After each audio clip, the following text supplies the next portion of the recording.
Trigger warning.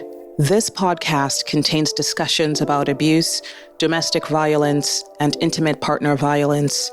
Listener discretion is advised. What you are about to hear is a true story. My story. This podcast is about me, my abusive marriage, my fight for my life, and eventual daring escape from my ex-husband and his enabling family. My name is Bebe, and I am the authenticity warrior. My discernment about what I am facing has made me a target, but I must nonetheless speak up. Hello, everybody. Welcome back to the Authenticity Warrior podcast. My name is Bebe. Toro isn't here today because this episode is different. I had been mentioning over the last couple episodes that it is really, really important for me to try and get my parents on here. And I'm happy to announce that I indeed succeeded in doing that. And so this episode is going to be playing out the interview that I conducted with them, just kind of guiding them through their own perspective and, giving us a little more insight into how things were playing out on ground in Nigeria as it was happening in real time. Of course, there was just a lot of disappointment and just, clear disgust really in the way Paulinus and his family conducted themselves. And I'm so happy to be able to bring their own perspective. I think there's a certain demographic that may be listening to this podcast that may also really benefit from their own perspective as well being included on here. And so I'm happy that this happened. So without further ado, we're just going to jump right in.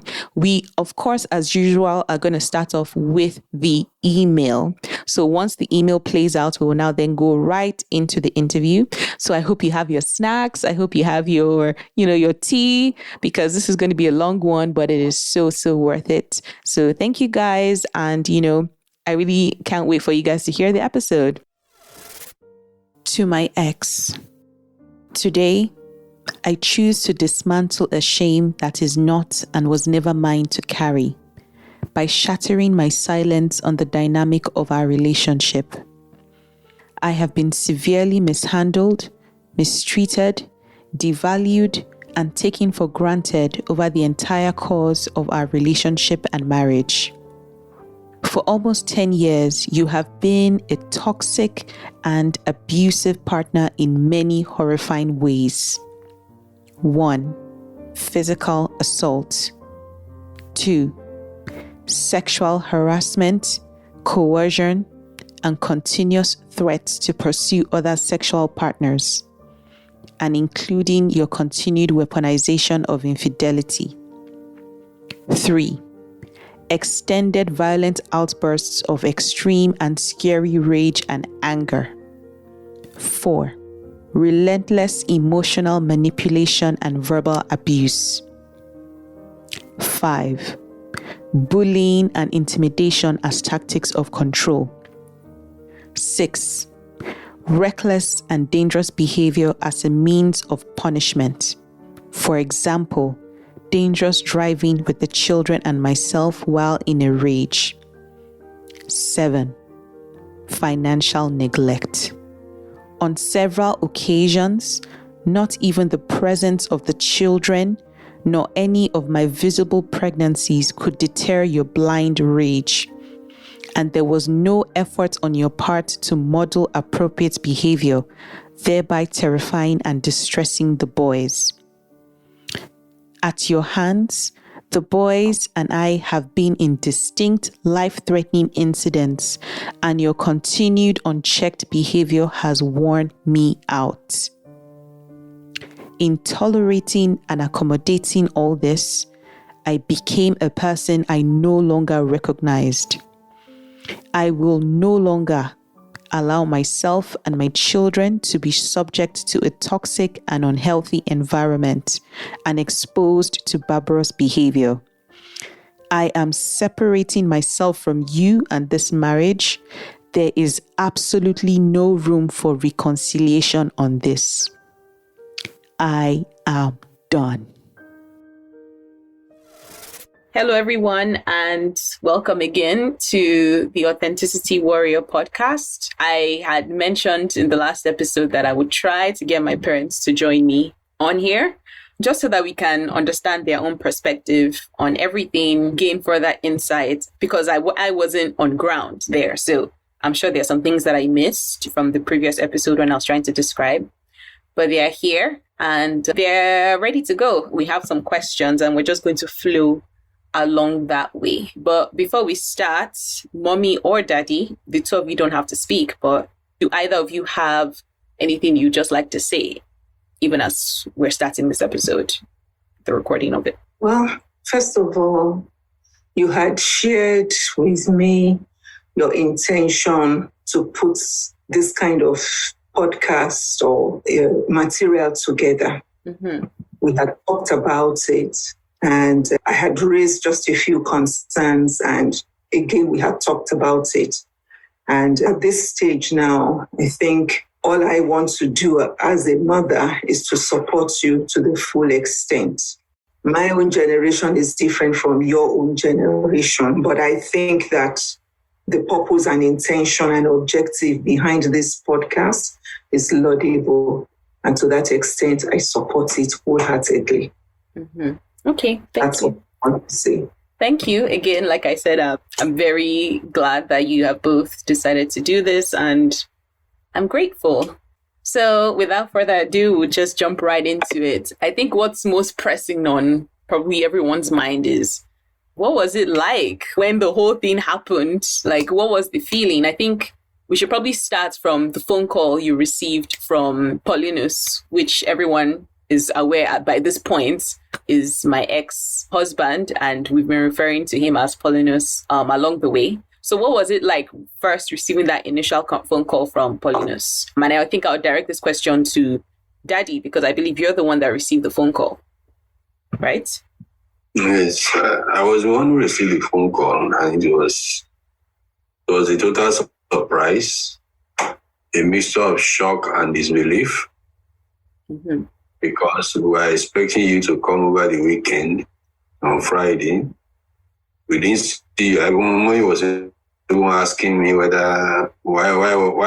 had you not come? I said, well, maybe you are busy with the children, 3 kids.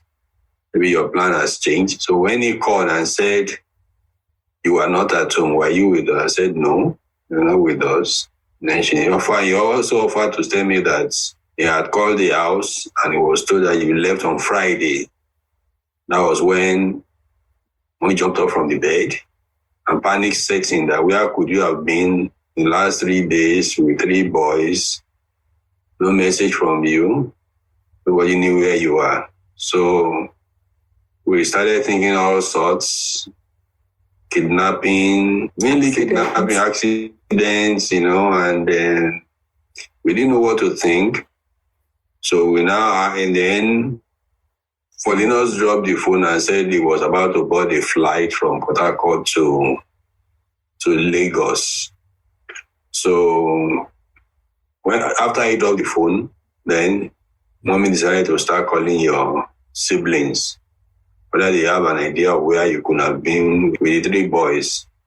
So we were on that until Paulinus landed in Lagos and called again that he had been to your house at Omole there, and that he discovered you had packed your things, really packed for the kids and everybody, that you were not at home. And then he had information that a friend of yours came to help you pack. So, Daddy, just to even put a pause to things there, for me, what I'm noticing from the narration you're saying now is I feel like there was a lot of information being withheld. Ordinarily, you would think that, because by this point, based off of what I understand about the timelines, I have reason to believe that he had already received the email. There was no other reason to have been expecting me at the house at 12 p.m. on a Sunday when I would never usually be back at the house. I would often spend a lot of time over at yours, oftentimes leaving at 6 or 7 p.m. in the evening. I have never left your house by 12 p.m. on a Sunday. So that's one of the things that jumps to mind. another thing is, for someone who was looking for me and the children and had called you guys and almost kind of put you in a panic, I would have thought that the first place he'll be coming to upon his arrival would be, okay, fine, he got to the house and he saw that I wasn't there and neither were the children, but I would have thought he would have been running to you guys. He'd be like, I don't know. Yes, you can come in, mommy. Okay, let me come in here. In fact, it was like my heart dropped when I was listening to that conversation between Paulinus and Daddy on that fateful Sunday the 21st of November. And the reason is because, like about a week before, I remember precisely, either the 13th, the Saturday before, 13th of November, Paulinus' mother had called me, also in a panic and said, Paulinus had called her and was saying, your daughter is at it again. She's messing up. I don't understand her again. I'm going to divorce her. So she had called me to alert me, as it were, that there was a problem. And I'm like, calm down. What is it? What exactly did Paulinus say the wife did that he's threatening to divorce her? She's just come back with their third son. What has happened in between? So it was like, okay, let us just pray. And so we prayed together. That same Saturday, I was telling her I'm scheduled to go to Abuja for a conference. And I wasn't going to be back until Friday, the 19th or so. And that this was not an issue I wanted to just be discussing with you over the phone, that I needed to see you. So you knew about my plans, that I needed to see you. No, I understand. You needed to see me. Yes. See you, baby, that this is not something. And that is because since you came back, again, just thinking about it all, Daddy and I had noticed that this girl is a little bit, she's looking a little bit withdrawn, down, not as her exuberant self. And we had been wondering, hey, what is it? I had even paid you a visit like 3 times on my walk, coming from work, and so on and so forth. So when I got that call from Paulinus' mom, having prayed about it, I was calm. But I knew it was not something I could start needling you over on the phone when I was going to be away from Lagos. So my own calculation was that, okay, Friday, as soon as I come back, I would either see you on my way from the airport or that weekend. So I think I called you on that Friday and you had said, don't worry, mommy, I'll see you over the weekend, like on Sunday. I'll see you at Lekki after church with the boys, not knowing that you're already on your way away from escaping, as it were. So when Paulinus called us on that Sunday, because I was still expectant that, you were still going to come anyway. I mean, this was around about maybe 11 something, and you were still going to come after your church service. My heart just boom. And it was like, what is going on? What is going on? What is going on? And the fact that he came back from wherever he went to, which was, I believe it was Port Harcourt or something, and he just did not show up that day. Like, he didn't show up that day, that second day. He didn't show up till today. Until day we had the family meeting. Okay, exactly. So I guess he didn't show up, neither did his parents show up. Yes. Until that family meeting. So from the 19th to the 29th, it's about 10, 11 days. They didn't cross our threshold. It was strange, abnormal, and not even done at all in Yoruba land. We are the in-laws. We are the one with the daughter. They were the ones who had the immediate responsibility to come and explain verbally, face to face, what they knew about your disappearance, what they suspected about your disappearance, their explanation, the efforts that they have made. These are not things you tell us on the phone or you'll be writing it in WhatsApp messages. These are not things. Before you go into that, it's still on the Sunday.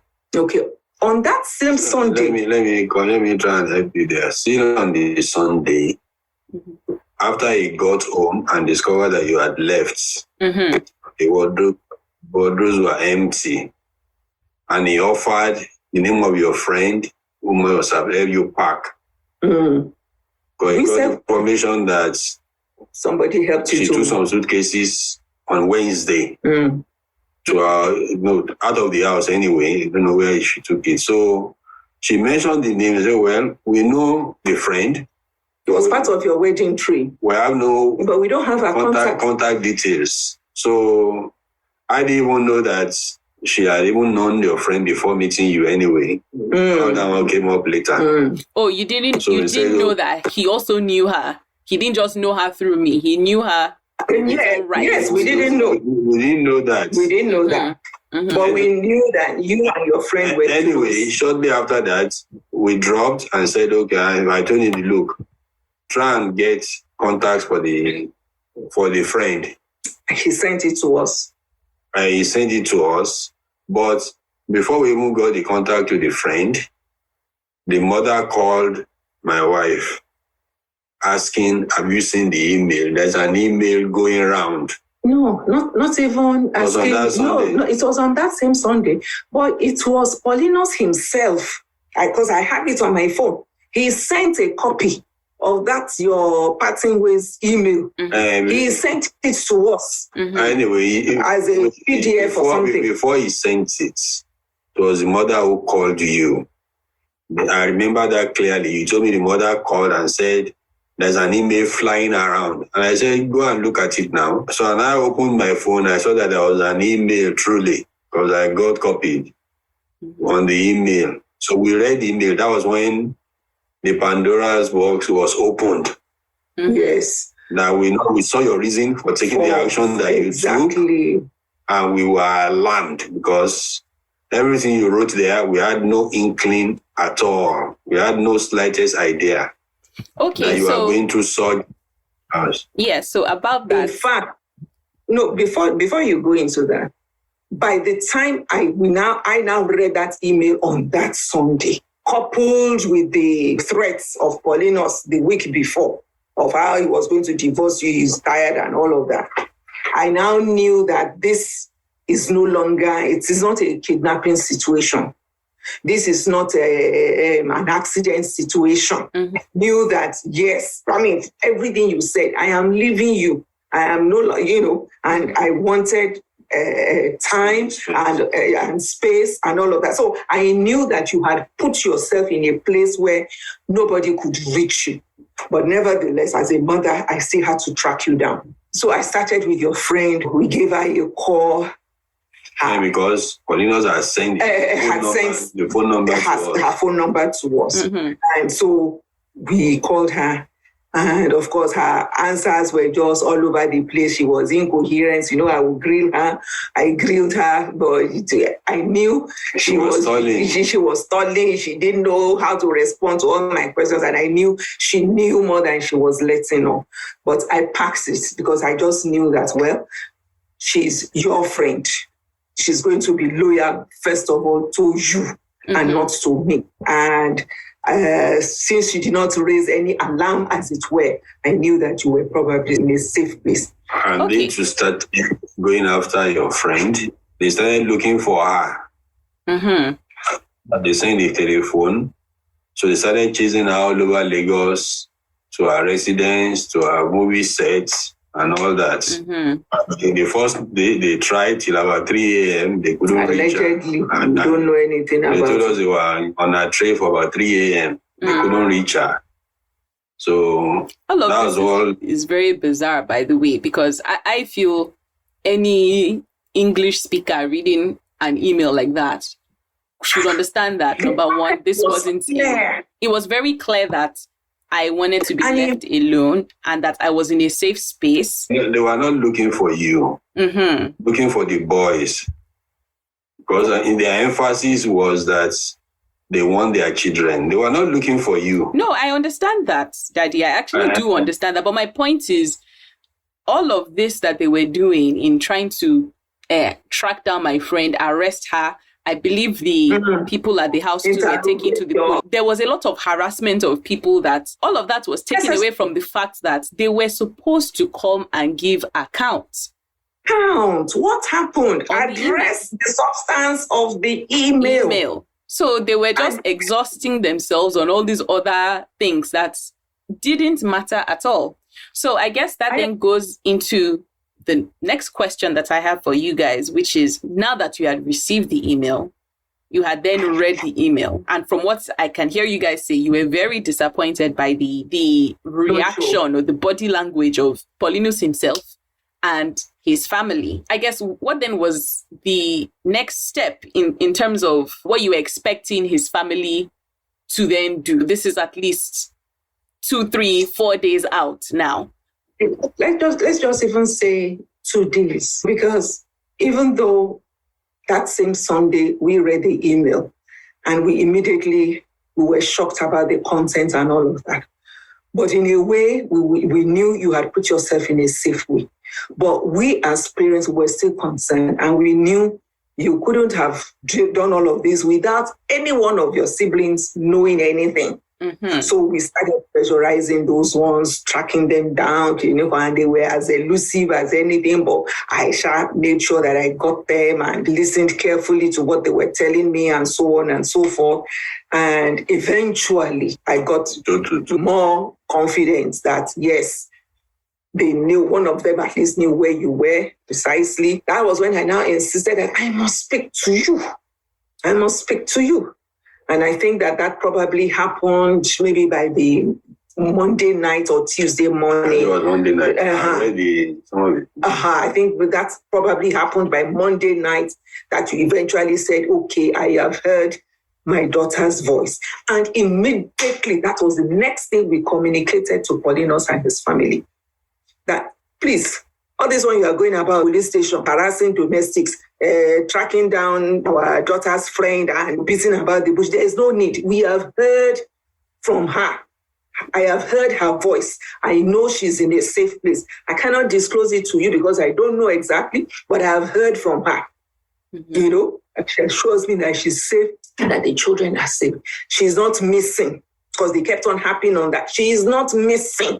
Mm-hmm. She is not missing. There is no need to get the police involved. And if truly they got the police involved, the police did not come to interrogate us or to ask us questions. When last did you see her? So we don't even know what kind of report they allegedly made to the police. Mm-hmm. If they did. So without going too far down that track, I guess bottom line, once you had heard my voice and you knew that I was safe, even though you didn't know where I was, because for me, knowing these people, I could not even trust that information in your hands, not because I felt you would be running to tell them, but I knew that if you guys even knew where I was, they were going to wear you down and get that information out. So for me, it was strategic, not even telling you guys where I was. But of course, when I knew that you would not be pacified by hearing from any other person other than myself, that's when I had to speak to you. And then I told you that I was safe. So bottom line, by the time you knew that I was safe, the focus now was the email. Because, sorry, mommy, hold on. Because from what I assume, number one, you see an email like that, you know your daughter is not a liar. So I guess at this point, it's like, who's coming to give account on what it is that this girl has said was happening to her in this marriage? And we didn't know anything about it. So what was then like the next move with that? Okay. So we got that communication across to them that, please don't look for our daughter in any reckless way or manner. Nobody is missing. It was like we now had to be assuring them when it was so obvious on the face of that parting ways email. And all we just kept on getting was random text messages from Paulinus. I'm emotional. I'm a roller coaster. I won't say I'm missing them, this and that. I'm missing my mommy. Please help me to get my children. Then the following day, they will call me again. Not even call. The same WhatsApp message. And I was not replying anyone because I just thought that you cannot be having this kind of conversation with me on WhatsApp messages. Mommy, any updates? Have you found them? When we have told you repeatedly that they are okay, We have talked to them in a safe place. They are not missing. And I guess just deflecting, because bottom line is, come and answer for this email that has been sent. Answer for this email. And I think then father started reaching out to daddy. Okay, then let's have a meeting. By this time, 3rd, 4th, 5th day. So by the 5th day, they hadn't shown up at our place. They had not made the right overtures that they should have made as Yoruba-speaking cultural people. Mm-hmm. The Omoluabe symptom that they should have made ordinarily. That should have been their first reaction. I couldn't believe it that Paulinus did not show up. I expected him to be at my door, either prostrating and begging and giving an account of himself. But it's not like this, it's not like that, it's not like... But he didn't. So bottom line, guilty or innocent, the behavior was weird. Of course, we saw that it was abnormal, it was strange. So what we did was, we now had to escalate the situation to our own head of family. That we are surprised about our in-laws. Till now, they have not come. And we have to now brief them that this is what our daughter has done. She's left her matrimonial home. And that is why the family got involved. And we don't know where she is. And that we told those ones that we have spoken with her, but we don't know her precise location. But we believe that she's safe. And our in-laws, they have not reached out to us. They didn't even volunteer that, we are going to come on so and so day. No. They didn't. Mm-hmm. So it was just getting so bizarre to us. And by that time, even if Paulinus called me, I wasn't picking up his phone because I just thought that if he doesn't know the right thing to do, surely it's the dad, the parents, the mom, they ought to know, And even after we had told them that we had spoken to you, we had located you, you are not missing. I think it was our own head of family that now read them the riot act that what is going on. I was the one that made contact with them that they should come on the advice of the head of family, who said if they are not coming on their own, then we should compel them to come. And I told them to come, but because of the COVID protocol, I said they can't be more than 5. And we too try and keep our numbers to 5. They should come to our home air. That's what I said. And it was a whole lot of resistance that we got from them. They couldn't settle on a date. They have to go and do medical somewhere. They have to. They have a meeting. So it's scheduled for Abuja. And this meeting that we are calling. And I was thinking that we would do it brother to brother. Meaning Paulinus' father, and my own father, your own dad, that they would just do it brother to brother. And I'm like, Daddy, it can no longer be brother to brother. This one, the handshake has passed the elbow. It's no longer brother to brother. There is a lot that is at stake here. So I cannot have those two men going to be talking in a place that I wouldn't know about. Because that was what he kept on saying, that we should meet in a hotel, we should meet in a place, we should just be the two of them.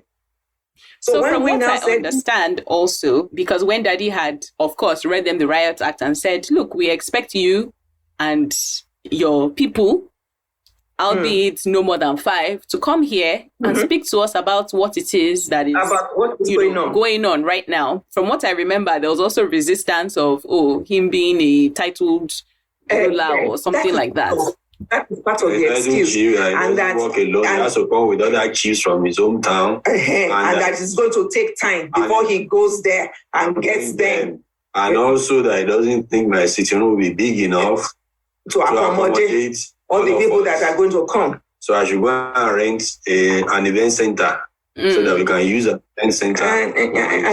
So, Mommy, hold on a second. I do want to check in with Daddy on this. So, of course, hearing something like that, this is a situation involving your daughter, your child, and someone is responding to you like that. What was your just initial reaction to what the man was saying? My initial reaction was that he was just belittling us.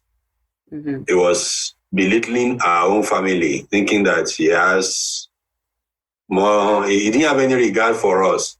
And I chose not to be angry because already we are holding the aces as far as I'm concerned. You are away from there. You are safe. I chose not to be angry because we knew our daughter was safe. with the boys. Mm-hmm. You know what I'm saying? So if they don't want to come, let them not come. But if they are going to come, we are going to address the email, which is the crux of the matter itself. Mm-hmm. They even, as part of their resistance to this meeting, family meeting, which they are the ones who ought to have been anxious about it. Yes. They ought to be the ones who should have initiated that meeting, that we are coming. Hey, but wow, they didn't. So that they kept on coming up with all manner and types of excuses. First, he's going to need some time. Yeah, he's a chief in council. He has to go to the Oba in council and they have to support him. Then he has to go to his wife's people in Ilefe and get all those his other in-laws from there. And then, in fact, what is it that we want to come and talk about?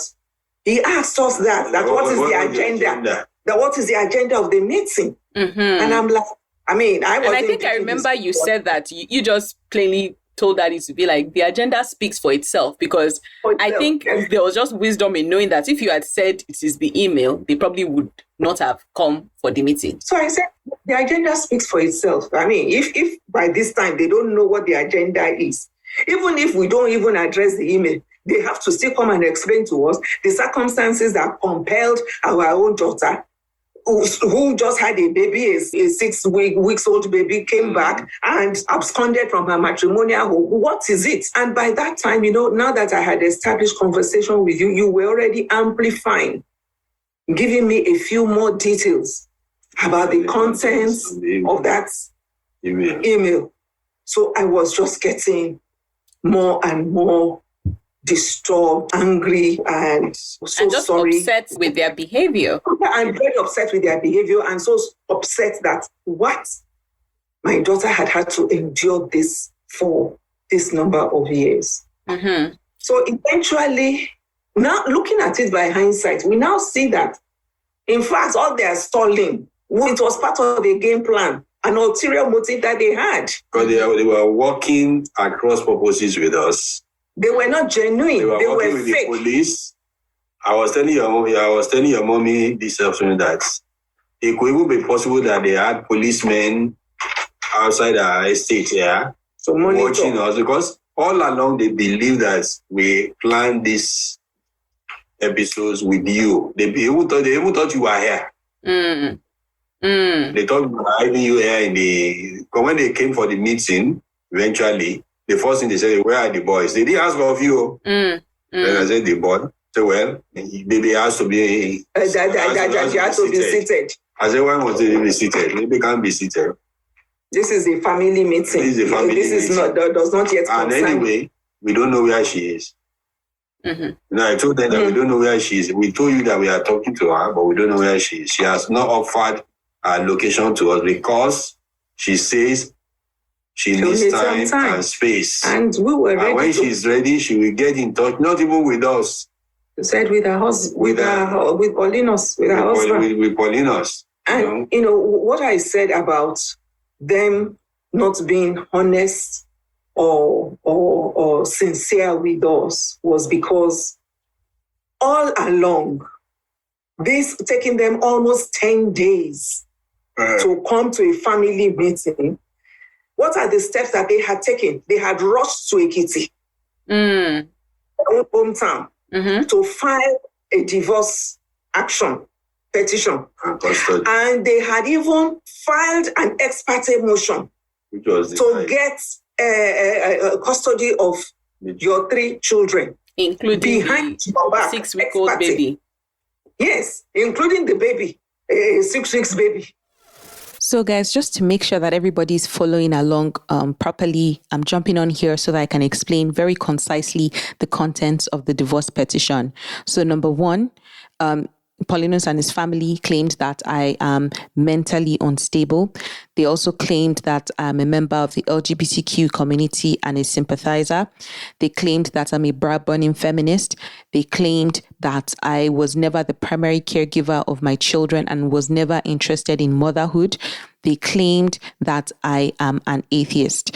And it is for all these reasons together that they are requesting primary custody of all 3 of my children, including my breastfeeding baby, who at the time was just about 2 months old.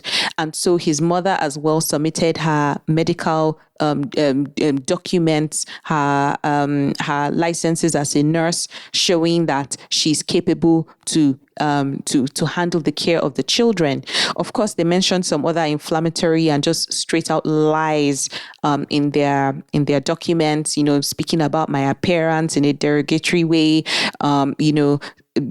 claiming that I had 7 domestic staff waiting on me hand and foot when we lived in a small 2-bedroom apartment, which, clear lies that they put out there. So now we're just going to get back to the episode. It's okay to briefly touch on, by the time we saw the contents of the divorce petition that they had filed in the 10 days that I left, alleging what, of course, we know is complete, utter rubbish, not true, saying that I was never the primary caregiver of my children, alleging that I was some sort of degenerate, mentally unstable. Exactly. I could not even put one foot in front of the other without all this domestic. Apparently, they had said I had 7 domestic staff that was helping me. They had also mentioned that, I was a bra-burning feminist and that I was an atheist and a member of the LGBTQ community. And for all of these reasons is why they had then run to a court in Ekiti, hoping to get full and primary custody of the children and essentially kicking me out.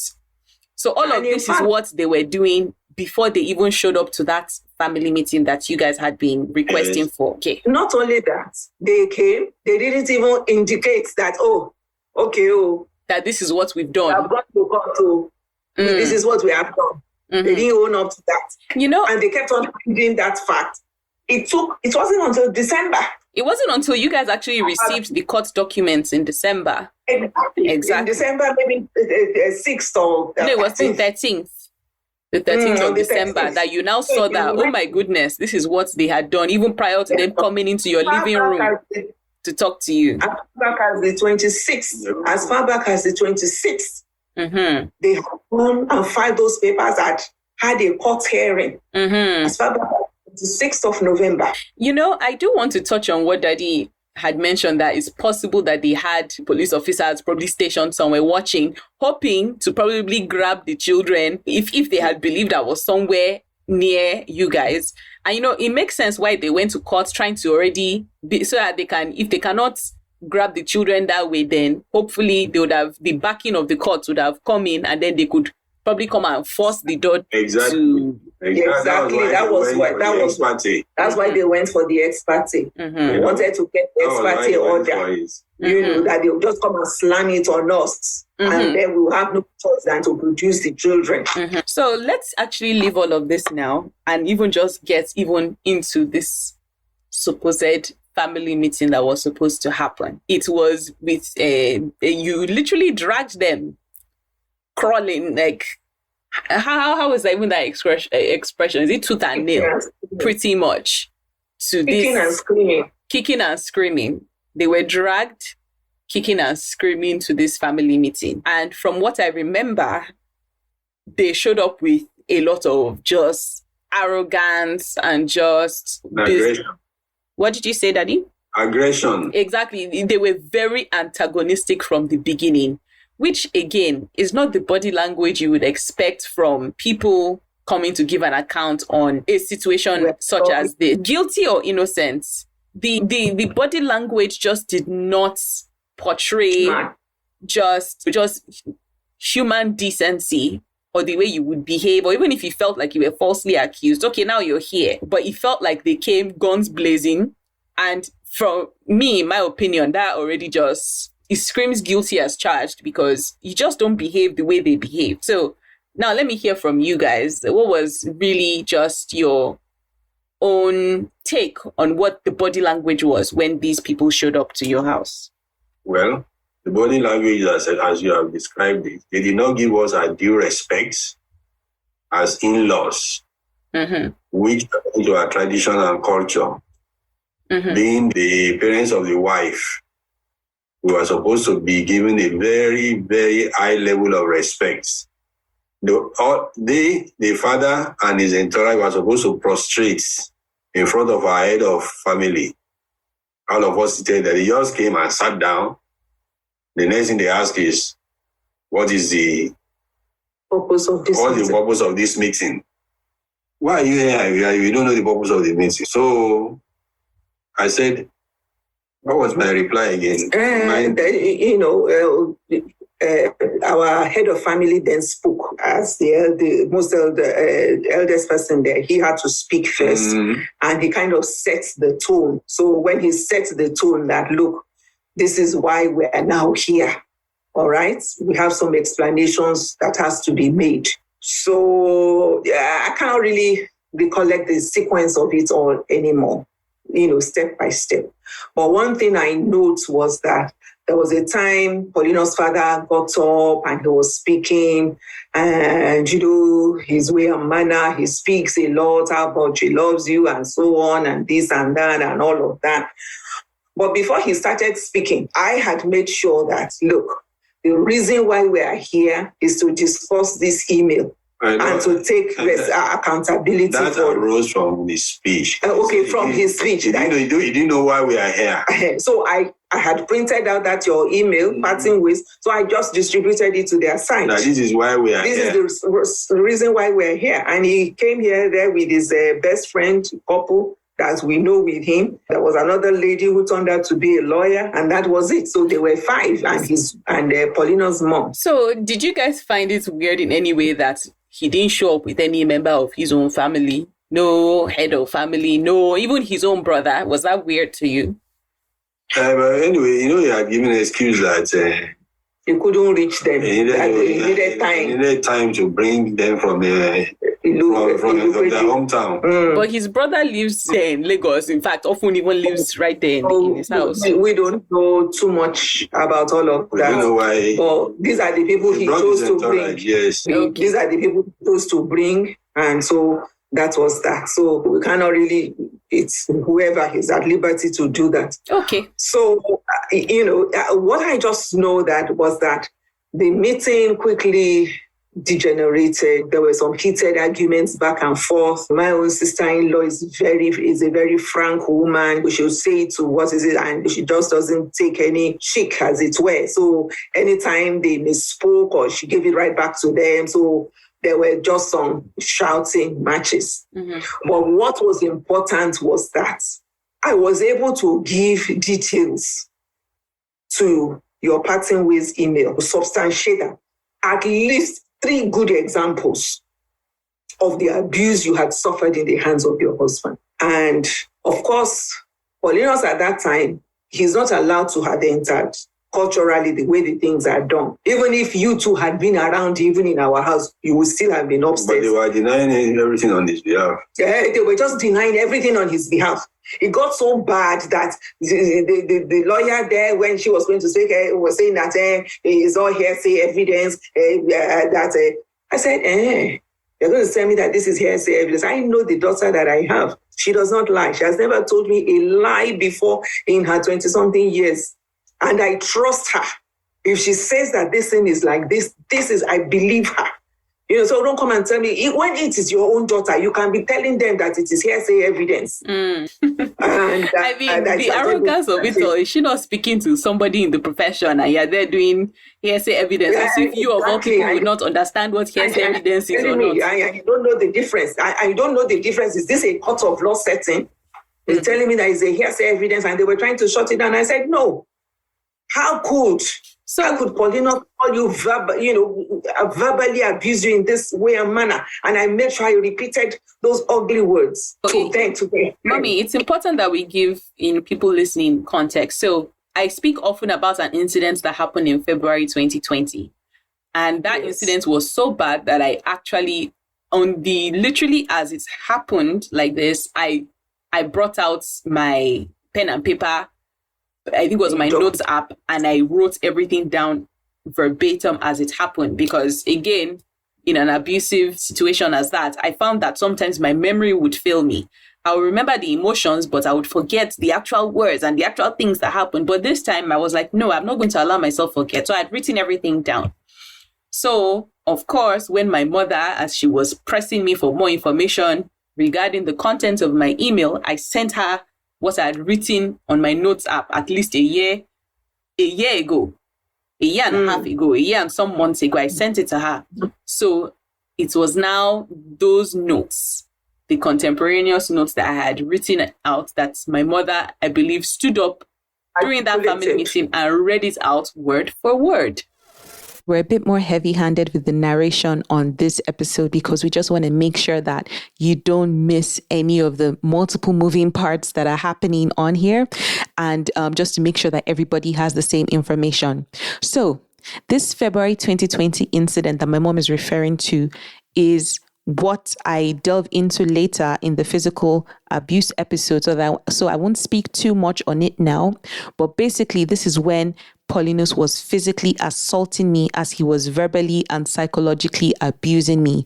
He was very demeaning. He was very disgusting. He called me all sorts of disgusting names, calling me a bastard, calling me a bitch, calling me a monkey. He rained Yoruba curses on my head. He was shoving me, pushing my head, twisting my nose, pushing my head. So he did all sorts of disgusting things. And this is what my mom is referring to here, where I had then written down every single dirty word he said to me that night, every single action he did to me that night. She's now then recounting it and challenging Paulinus's mother about it because this woman knew everything that happened and she was trying to deny it.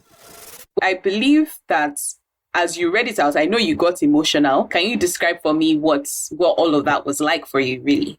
By the time I got the contents of that your notes, it was so bad because it was so, I could see the raw pain I could feel it. I could empathize with you. So when it was my turn to speak at that meeting, first of all, I talked about you, that this my daughter, she's a lion in the family, and it ought not to be her that ought to have gone through this kind of abuse and all of that. But that I thanked God that she had not been maimed, her life had not been snuffed out, or that she had been sent into an asylum for lunatics and all of that. And then I now started reading down to the incident. And I said like that, what was Paulinus thinking? What kind of, abuse is that? Where is that ever done? The person you call your wife, the person that you say you love, the mother of your children, and you are choking her out. And I referred to the mother. I said, yes, you are a nurse. When you want to deprive her brain of oxygen? So I was accusatory. I said that is what he did. If you didn't know, you don't live with her or then 24/7. Mm-hmm. And I said, do you recall the incident? And I quoted that incident of the 2nd of February, 2020. It was lockdown. How Paulinus had squashed your nose. I had walked himself up into a rage. I don't know the circumstances. But he descended on you on that day, squashing your nose, pushing your head. The Yorubas have a word for it, sogoe. Mm-hmm. And then for hours on end, verbally abusing you, calling you all manner and types of unprintable names. And I had to ask that I have to say these words so that you can hear it. This is the reason why we are here. So what does that make him? If he's calling his wife a bitch, then that means that he's the husband of a bitch as well. And then, of course, they will get up. Yeah, we take exception. I said, what exception are you taking? These are the incidents that my daughter has said happened. Mm-hmm. And she wrote down in her email. So what is it that you have to say? I cannot even believe anything. You cannot explain this. You don't live with them 24/7. There's no matter of how much you may love her. Paulinus' father may love you. I love her. I bought you a car. I bought you this. Nevertheless, cannot be a substitute love. The person that is truly to love her is Paulinus, not the father. Mm-hmm. We're not handed over to him to be his second wife, and they had no response. That was when the lady was telling me, "Is there evidence? Unless you are seated there, nobody can believe what is between husband and wife. Nobody knows." Mm-hmm. So, of course, again, let's just even discount that woman and her talks of hearsay evidence. She's not even my concern here. I think the main thing that I believe you had shared, you found very hurtful, was the fact that I had told Paulinus's mother literally less than 24 hours after this incident happened. I had spoken to herself and I had spoken to his sister, Paulinus's sister. And so this woman knew about it. And I believe this is actually the first, it was at this meeting that Paulinus's father was hearing about it. So she knew. And of course, when she was challenged on that front at the meeting, that is when she, of course, now stood up and blatantly lied and tried to deny. And then now tried to divert the conversation onto I was drinking a glass of water and in an interesting manner in their house or whatever the case may be. Can you recall very briefly what her response was to it when you had challenged her that she knew? Yes. She then went into this long, rambling story. And she too loves you. You sleep on her bed. You do this, you do that. And then she said, yes, on that she remembers that incident, that they wanted a change of clothes for Paulinus or something. And you claim that you didn't know, or you didn't know where his change of outfit was or something. This is someone that was not even in the country. I don't even understand what she was talking about. Anyway, she just went into this long and rambling story that it didn't address the situation. She was not a witness to that incident. Mm-hmm. All she needed to say was that, yes, my daughter told me about it and that I came. I think she grudgingly accepted that, yes, I came and we begged, and that it was just with one small towel that he hit you. And I'm like, he hit you, were you there?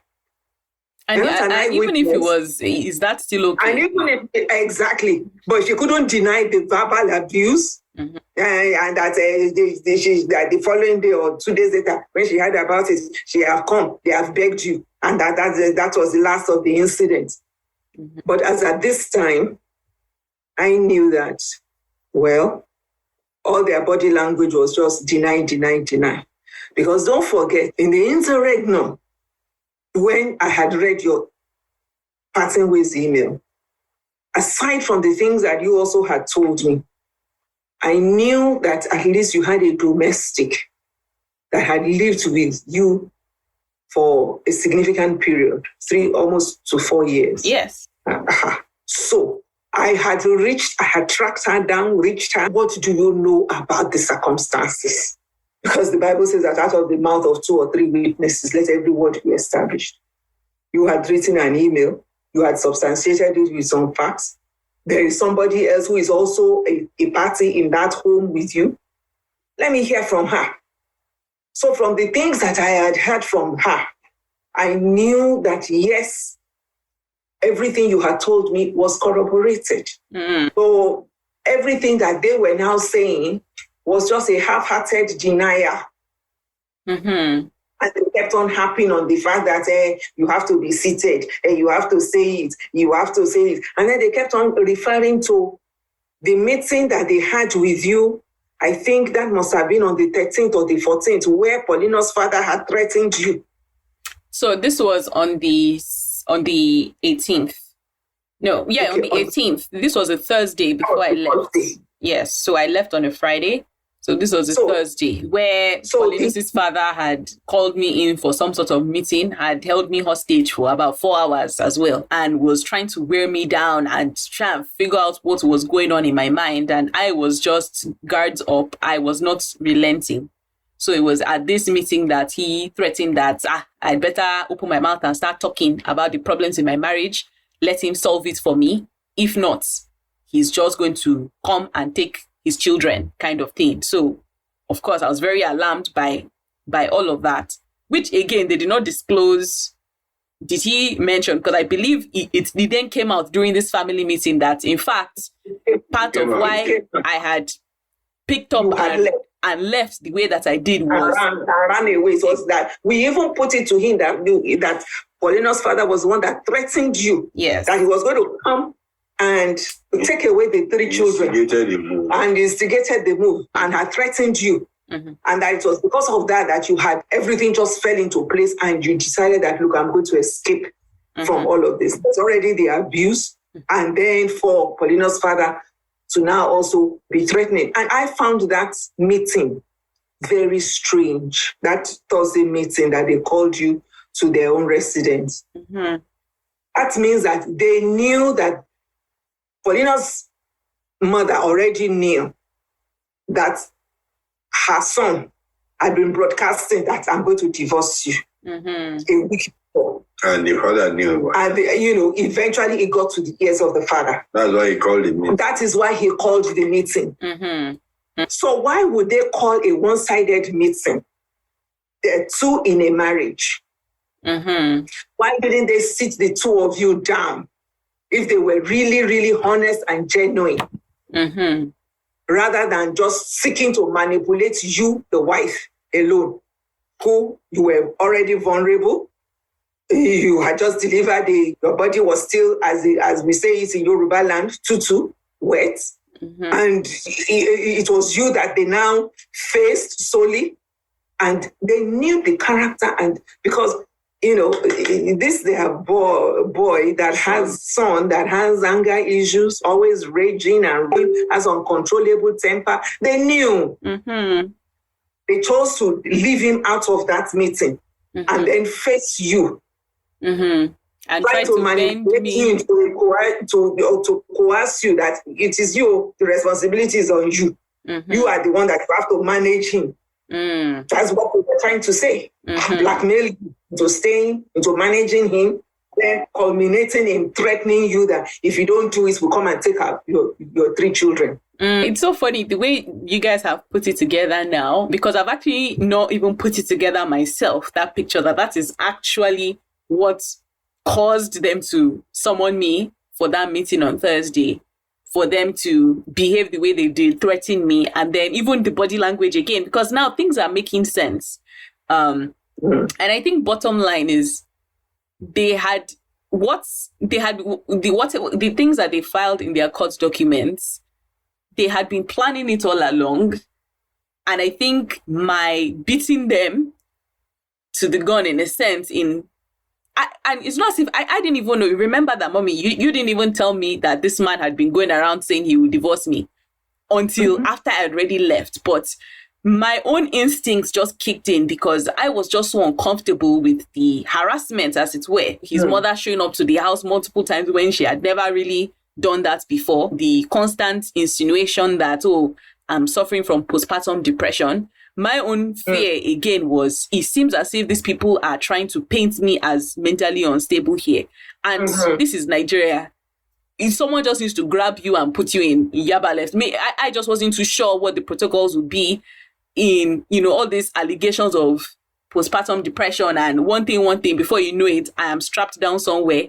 And my parents, they would just say 1 or 2 things to my own parents that something, and they took matters into their own hands. So I definitely was terrified. I could feel like there was some movement happening that I wasn't privy to.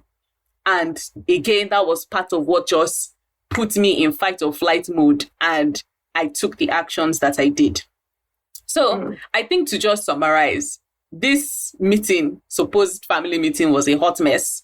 Nothing came out of it other than just waffling, the lack of accountability, the antagonism. And I think, correct me if I'm wrong, the main family meeting ended, and then there was a suggestion for there to be some sort of a caucus meeting just between the parents, yourself and Paulinus's parents. And I believe it was then in that separate meeting that it seemed like there were some veiled threats being made of, produce our daughter and, our children, or else you would have to, I can't remember the exact word, something like, we might have to take this to the public domain or something like that. I believe something like that was mentioned. Daddy, do you remember? I remember very well. What was mentioned was that Paulinus had some incriminating materials that the father had been holding him back from releasing. Not only Paulinus and his friends. That they had some materials they were going to release that they were not palatable and they will be injurious to the character of yourself, and we, your parents also, that is holding them back, so that they won't publish it. They won't publish it, so that we need to produce the boys, not you. I keep emphasizing to you that they were not interested in having you produced. Mm-hmm. Because after the children, that there's a limit to how long you can hold them back. Otherwise, they will release it. I said they should release it now. What is, and he offered an example at that meeting. The one we had in the dining room. In the dining area. Or maybe not. Anyway. No. The one in the dining area. The veiled threat was... I heard that veiled threat as well. Okay, so I think it's helpful that I explain what these veiled threats were. So bottom line, my parents and Paulinus's parents moved into the dining room area in my parents' house where a caucus meeting then began. At which point, Paulinus's father began to issue some veiled threats that, he has been holding back Paulinus and his friends from revealing damaging information about me, about my parents, about our family, and that if my children, are not produced, they will be forced to release this information into the public domain. Those were his words, the public domain. And so my parents were not fazed. They were like, they should release anything they want to release. So when he was now trying to explain the kind of information that he had, he was mentioning about my brother. And for those who do not know, my mother did not give birth to my brother, but he grew up with us. So again, it was just, they felt like maybe this is something that our family was embarrassed about, and they thought they could wield that as a threat, that they were going to be talking about it in the public if they don't produce the children. So that's what my parents are referring to here. Of course, he also issued some other threats in a follow-up meeting again that he had separately with my own father, but we will get into those later. All right, guys, let's jump back into the episode. He was even saying that some of the material they have implicated me or something like that. That would not be good for me. Something like that. And I was like, I am the one who is a public officer here. It is not my marriage that is on trial. I don't have any scandal in my own closet. We don't have any scandal in our closets. Just to pick it up, in the caucus meeting, there was still no progress other than just veiled threats to release in their minds, quote unquote, family secrets that they felt that we would not want to come out. Whereas unbeknownst to them, we are not as tense about who we are as people. We're not perfect, we are flawed, and there's no family secrets that is not already out in the public domain, as it were. So, and bottom line, your own response to them was, anything you feel like you want to say, go ahead and say it. We are not, that is not our concern. Bottom line is, our daughter has said this is what happened to her, and that is what we're interested in, the account on that. And if you feel that releasing supposed family secrets or details about us would move things along, then go right ahead. I believe that was your body language there. That was my reply to them. I think we have to say one final thing here. Okay. That at that caucus meeting of the 29th, so don't forget that we're still talking about the 29th. Mm-hmm. So we had moved to our sitting room. Mm-hmm. So to the dining area. It's just your father and myself, and they two. Paulinus' father and the mother. And we just faced each other on the dining set. And like I said, Paulinus' father just kept on going over the same things. And he has not been able to sleep. He has not been able to think. He has not been able to move forward on his business, all the meetings that he had. He loves you so much. He bought you a car. He did this and all of that. And we were hearing about the car for the very first time.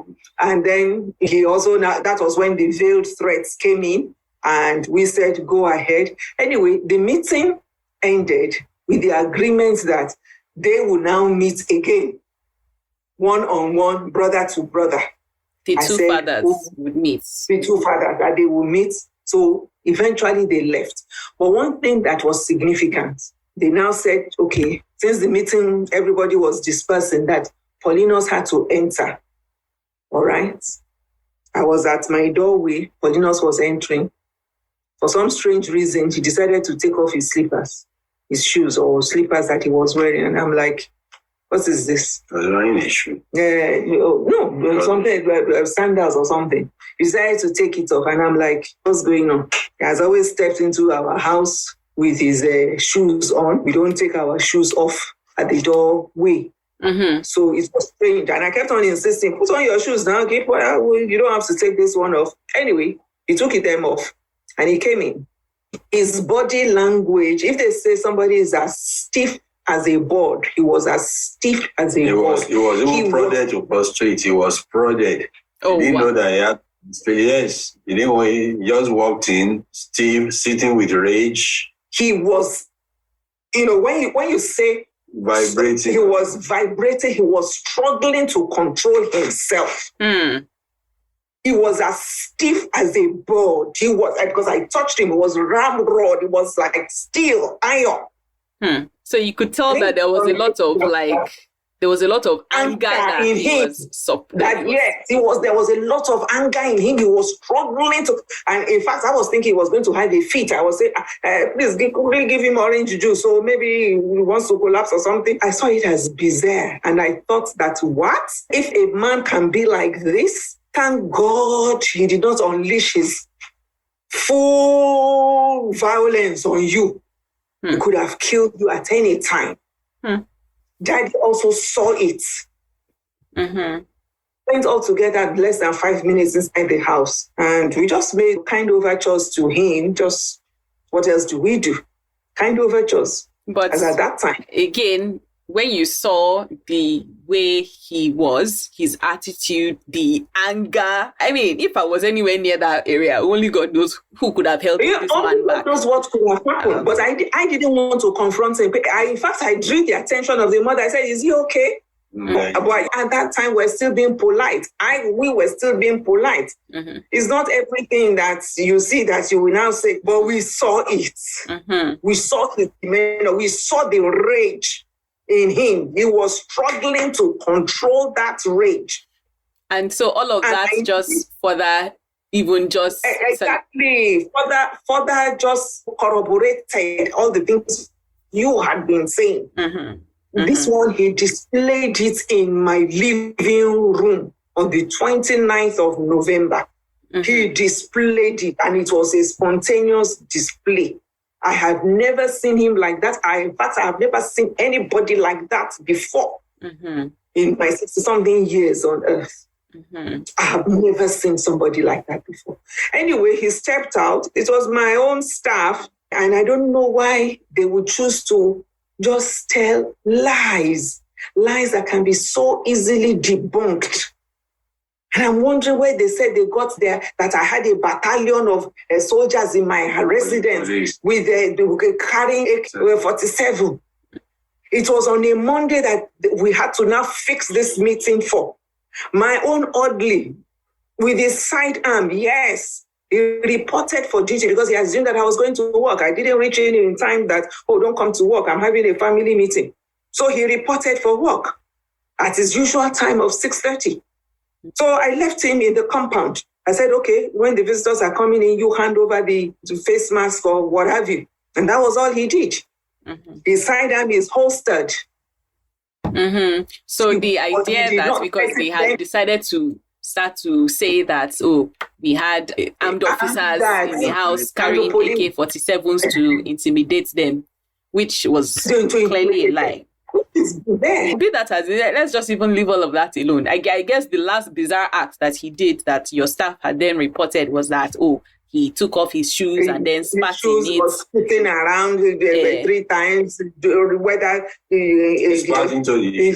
spat into his shoes, whether they heard him incantation or whatever. That was how they reported to me. Okay, so bottom line, he took off his shoes, spat into it 3 times, then said some incantation, then wore it back again. But wore it back and walked as off. he was leaving. And I think when you reported that to me, I loved your response when you were just like, this one, you that you had already used anointing oil all over your house. That's morning. That one that he's doing it for himself. So the day before, he has no power. Everything is neutralized. Whatever it is that they think that they hang on to, if it is not in the name of Jesus, it is cancelled out completely. Amen. Greater is he that is in me than he that is in them. Amen, Bobby. Before you go on a very long prayer, let me just pause you right there. And even on the back of everything you've just mentioned now, I remember you telling me about an incident that I didn't even know about until after my escape. And you were now telling me that, something actually happened that caused you and Daddy to kind of raise your eyebrows and be like, we were not expecting this kind of behavior. But of course, at the time, you didn't even think of it. You didn't even know that it was a pattern of behavior. You just thought it was an isolated event. Can you please, tell me about that, violent interaction that Paulinus himself had come to tell you guys about? Yes, we have tried to take a back seat since the day you got married to Paulinus. So I had kind of encouraged that, okay, now come Sunday dinner, at least let it be like maybe once a week or just twice in a month when you just visit us, like after your own church service, we too will be back from church. We could then just do a family dinner together. So it was just on one of those random Sundays he had come visiting. I don't think you were there. I don't know. Yeah, I think I was out of the country. Maybe you were out of the country, but he had come in. And so we were having Sunday lunch with him. I was at the table. My husband was at the table. And that was just it. And so he just went into this story. And you know how it is. We always just talk politics, the state of the nation and everything. So he had just gone into this complaint about how, NEPA had brought a bill. He was dissatisfied with the bill. They hadn't been having lights at his workplace. And the NEPA gentleman who had brought the bill, he was so annoyed and cross with him. And he just gave him a slap. Whoa. And I'm like, what? You did what? How can you? How can you? That was just a question that I just flew to my mouth. I mean, first of all, this man is a government worker. He's just going on the mission that he was sent. He's probably a low level. It's beyond his pay grade. All the questions you may have been asking him, his own is just to bring NEPA bill to you. So he wouldn't have been able to respond to all the queries. We don't have lights and this, why are you bringing this kind of bill? More importantly, in the Yoruba culture, of which you are, you don't go around slapping elders, because he did come out to say that, the man was an elderly man. And I was concerned. I said, Paulinus, you don't ever do that anymore. Assuming this man has what we lawyers call eggshell case, as you gave him a dirty slap like that, because he was, and I'm looking at his frame, 6'4", 6'5", hefty guy. You give, an elderly man, NEPA man, who is probably on the low income spectrum anyway, who's probably not eating well. So maybe he has some underlying conditions. Yes, maybe if he has some underlying conditions, you would have been running helter-skelter now to take him to the hospital, and assuming he dies, don't you know that they'll take you for manslaughter? And, I was just cautioning him like that. But in the light of all the things I have come to realize about this guy, about the way he just flies off the handle, goes into vehement rages. That was an incident that, come to think of it, I now know that, yes, it's confirmatory of just the way he behaves. So, because at the time, I'm sure you assumed it was like, maybe he just lost himself. Maybe it was just an isolated incident. But nevertheless, an isolated incident. You call yourself an architect. You call yourself a Christian. You don't go around slapping people for doing their public duties. That is wrong. That is bad. Mm-hmm. And I guess now, with all this other information that has come out, like this only just goes to, further vindicate my story and everything that I'm saying. It corroborates clearly the kind of person he is. It corroborates. I mean, this is a pattern of behavior for him. And aside from that, all the other things that I've come to learn, about him, even the things he has put down himself, his attitude, his courage. It just tells me that Paulinus, there's no other word for it. He's a big bully who delights in manipulating and hurting others. He's not capable of loving himself or even loving others. That's just my own take on it. That's a truth that I myself just had to understand, that number one, none of his treatment of me was about me. It wasn't about my worth as a human being. It wasn't about anything. He's just incapable of love.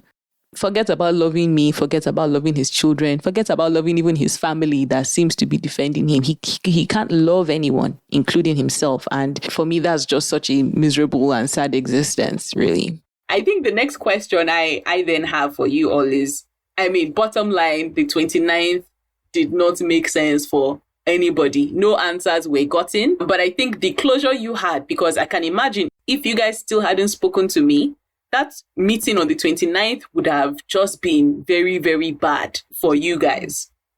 And so, bottom line, thank goodness you just still had the assurance of my safety and that I was well and that my children were well. So you could just almost, as hurtful as it was, brush off that meeting of the 29th. So from what I understand, there was now a second meeting between the fathers. But before then, it seemed like there was some harassing of maybe some acquaintances or people that they felt that maybe you also knew, and they were going to go almost to jump ahead of the story, trying to already paint a picture. So you guys started receiving some phone calls, I believe, from people. Well, first of all, I think your pastor got informed about it.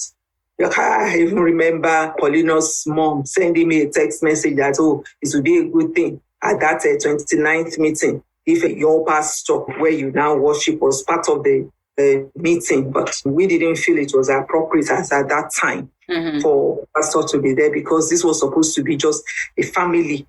And he had been the one who they had run to him as well. And he too had been the one encouraging them that, you haven't gone to your in-laws. This is uncalled for. Go to your in-laws. You have something, you need to make an explanation. You need to take account of some things and explain what was going on or your own role in it. I remember that I also still, in all of this, I told you, I just kept on, even after we had assured Paulinus that you were okay and we had talked to you and that the issue to be addressed was a parting ways email. He had tried, I think his first response to that email came in and he was telling me that, this was on the 24th, he had sent in his first response to the email. Then the day before the meeting on the 28th, he had sent in me another random message. It's been 10 days, I know where you are. I've refused to let on to where you are. I've refused to allow him to see his boys. I've proved to him that I never loved him, painting himself as if he's the victim here in this situation. I've not shown him love. He can see now that I don't love him and all of that. But as at this time, it was like, but to me, it will not be on the phone. That I will be, when you send me that kind of message, does he want me to respond to it or to be massaging his ego that, I still love you and everything.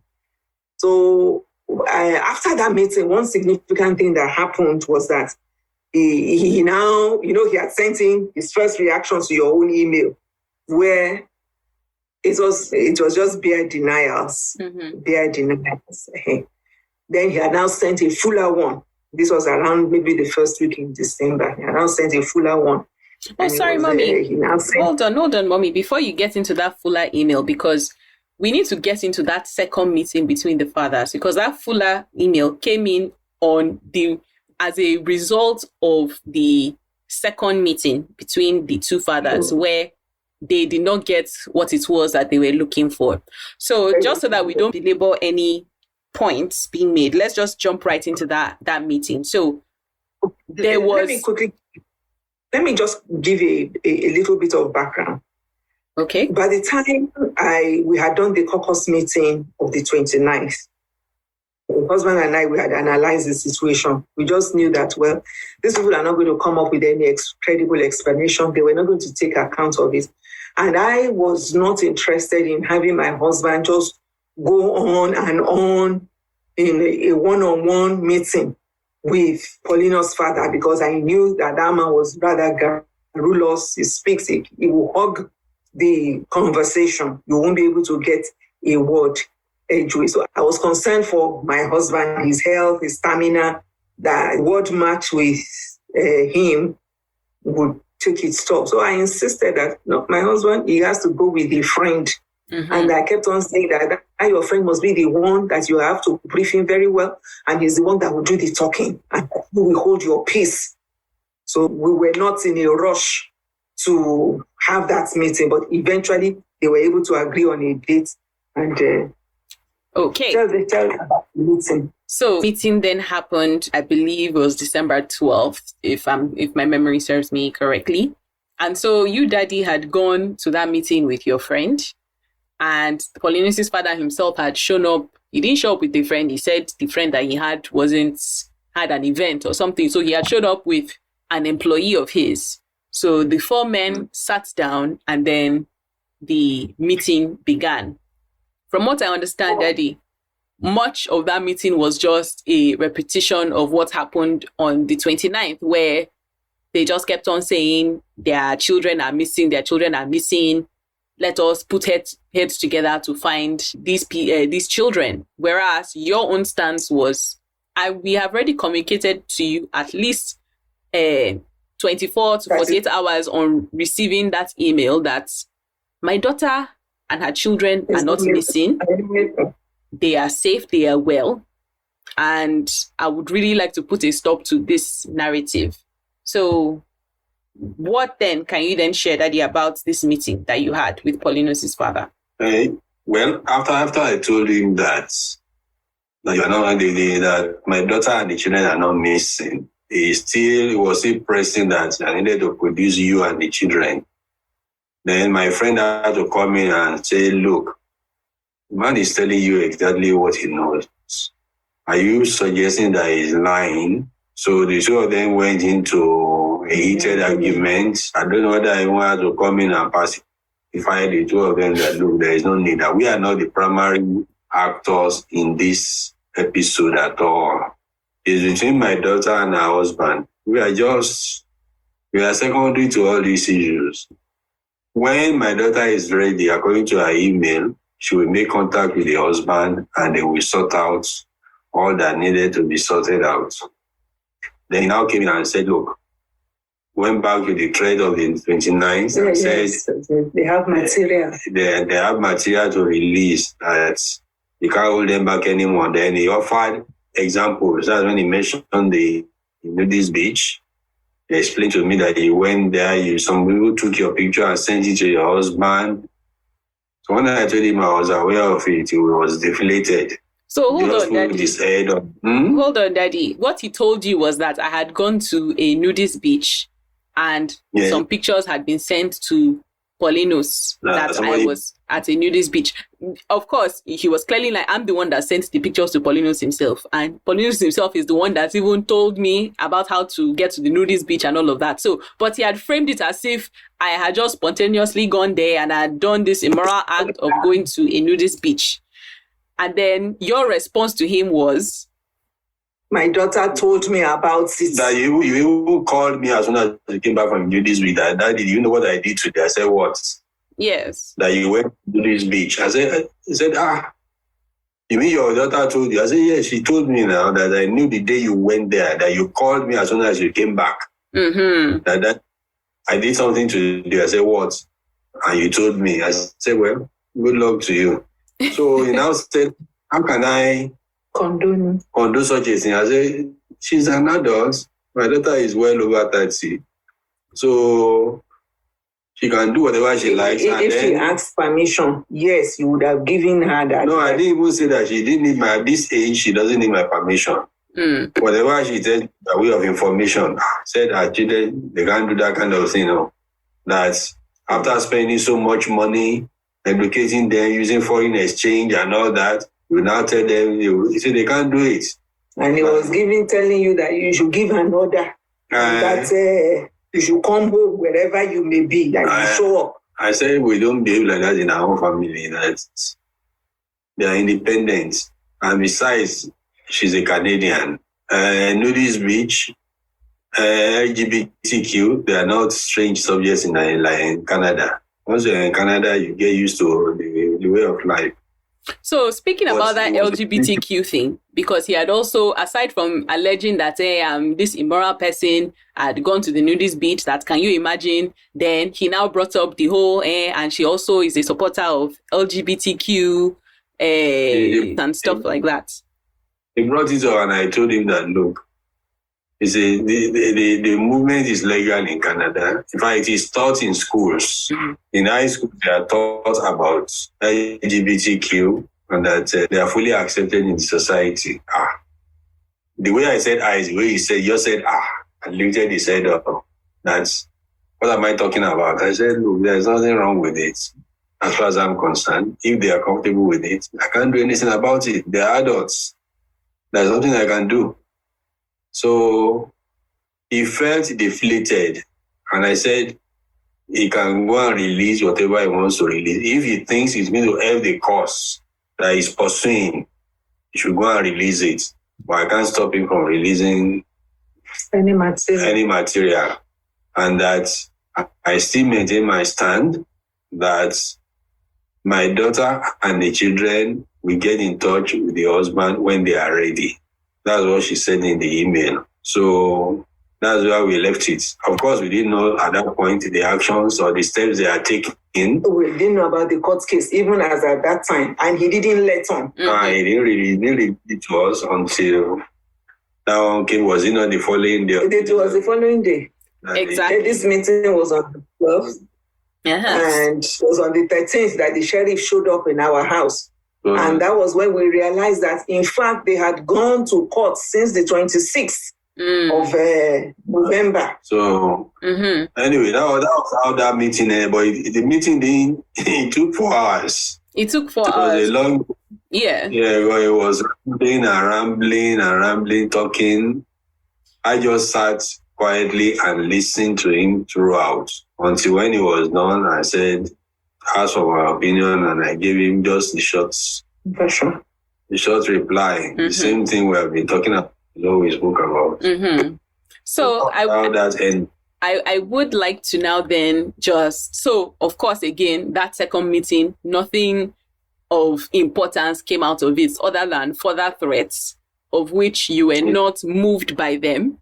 And there was a heavy sense of, he was just fully deflated by the fact that you were not in any way moved by the threats that he felt he was levying. So bottom line, at 12 midnight, true to form, the email or the information that they had supposedly been holding back Paulinus and his friends from releasing was then released in this fuller response email. That thought. Exactly. So this is even still before the sheriff showed up.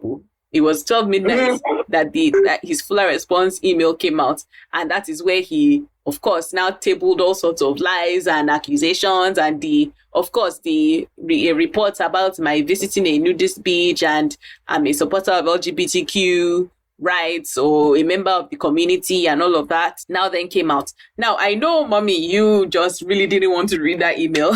You were just very disgusted by it. Very disgusted. But I wonder, Daddy, did you read the email in its entirety? I read it today. You read it today? I didn't read it before. I just read it today. Oh, you just read it now, today, in preparation for this podcast. I mean, sure. When he sent his fuller response email to me, he now said in a very rude manner. But then again, I just understood where he was coming from. That he was just kind of like striking maybe he thinks that I am his enemy or something. He's just striking back at me, trying to needle me.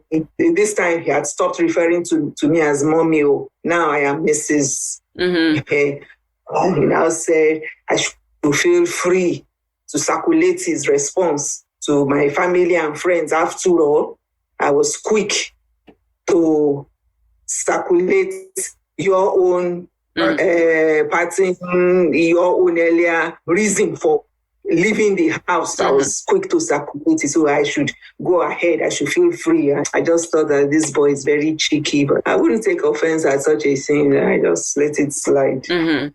Okay, so but from just so that for people that are listening, he had sent this email, just basically calling my parents out of their name, bringing up the allegations that we then later saw again in his divorce petition that, oh, I'm this immoral woman, that I'm a member of the LGBTQ community, I'm an atheist. A procedure to stop you from taking in again. Yes, he had tried to mention that, oh, I had gotten a tubal ligation and all of that. But I think the main focus of that email actually was trying to denigrate me and say, oh, I'm this ugly person, I've cut my hair, I look like a man, and all of that. Like, it's just very clear there was just a lot of vitriol and venom in that email. In his mind, maybe he thinks, we're in a schoolyard where someone says something to you and then you are just trying to just say something back in a very horrible manner, truth on truth or a lie or whatever. So I think for me, that's the way that email read. I'm glad that the two of you just didn't even bother really reading the email. Exactly. And all of that.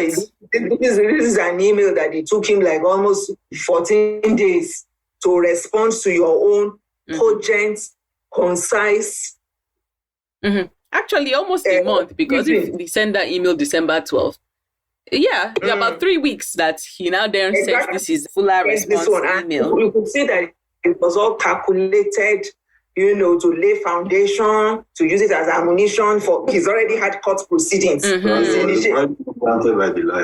has already, initiated court proceedings, so he knew. So he wanted to use. He was just trying to lay foundation for the maximum effect of what he was trying to do. Document that he thinks that he can use later on to justify. You are not domesticated. He gave you seven servants.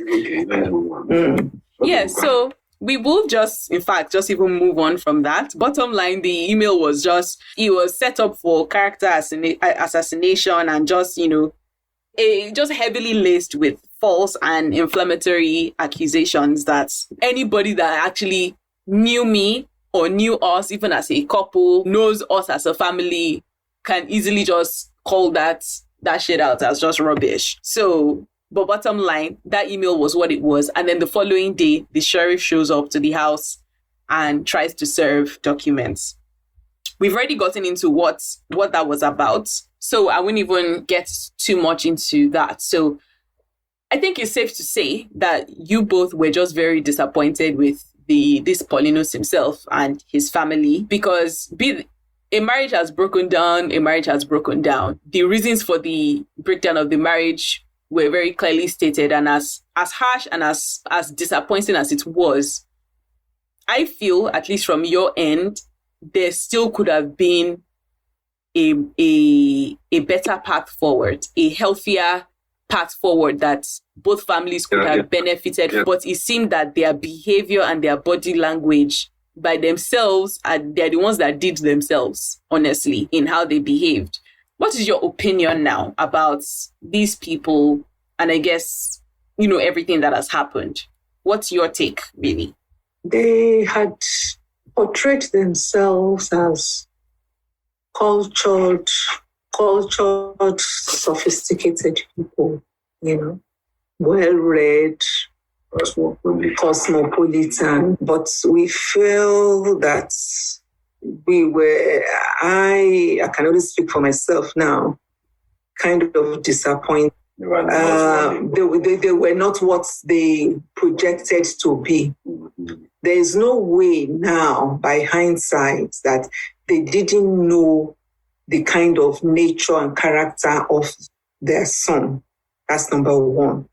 That he is a man who is given to anger, temper, rage, and all of that. So at the very first instance, when they realized that, oh, you were going through a difficult time, an abusive time in his hands, they could have done more to protect you. Because they have had like 27 years of knowing who their son is. He just didn't start to display it after he got married to you. They knew that he's always an angry person, cannot control his temper, cannot control his emotions. They already knew. All right? So they didn't in any way shield you or prep you. And they were just ready to throw you to the dogs immediately. You yourself came to the realization that I cannot take this anymore for my sanity's sake and for my well-being. I cannot take this is not a marriage. And a marriage is not to be, is to be enjoyed and not to be endured. So by the time, I think that you were more proactive. You were the one who took the action. You did not allow yourself to be discarded. You took the initiative and you left. So their reaction was the anger. It was like collective implosion that this girl left us and had and took the grandchildren, the boys as well.